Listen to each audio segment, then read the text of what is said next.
इस रिपोर्ट में बात करेंगे कि ऐसे मामले की जो न सिर्फ शर्मनाक है बल्कि भारतीय मूल के लोगों की छवि भी धूमिल कर रहा है।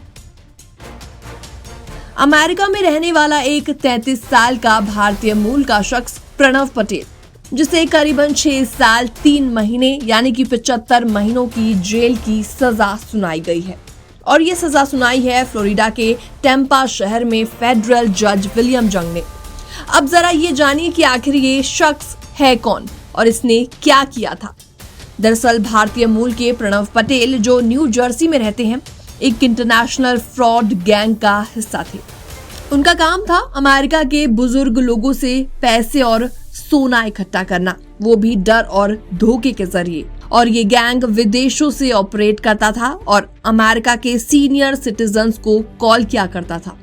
कॉलर खुद को यूएस ट्रेजरी डिपार्टमेंट या किसी और सरकारी एजेंसी का अधिकारी बताते थे।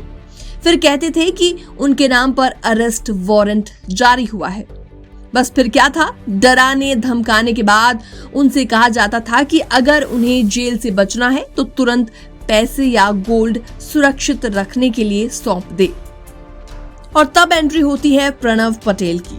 वो फ्लोरिडा और ईस्ट कोस्ट के अलग अलग शहरों में ट्रैवल करता था और विक्टिम से कैश एंड गोल्ड लेकर चला जाता था।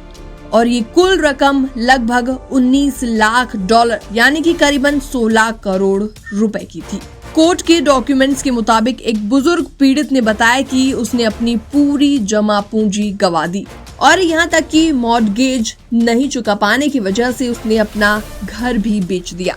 भारतीय मूल के प्रणव पटेल को तब पकड़ा गया जब वो एक ऐसा पैकेट लेने पहुंचा जिसमें उसे सोना मिलने की उम्मीद थी, लेकिन उसे नहीं पता था कि वो पहले से निगरानी में है।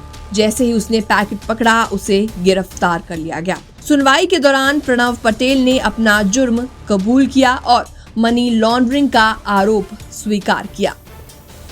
इस केस में सीक्रेट सर्विस के स्पेशल एजेंट रॉबर्ट एंजल ने कड़ी प्रतिक्रिया भी दी है। उन्होंने कहा है कि बुजुर्ग और मासूम लोगों को डरा धमकाकर उनकी जिंदगी की पूंजी लूट लेना बहुत ही घिनौना अपराध है और इस केस में तो सरकारी अधिकारी बनकर लोगों को धमकाया गया।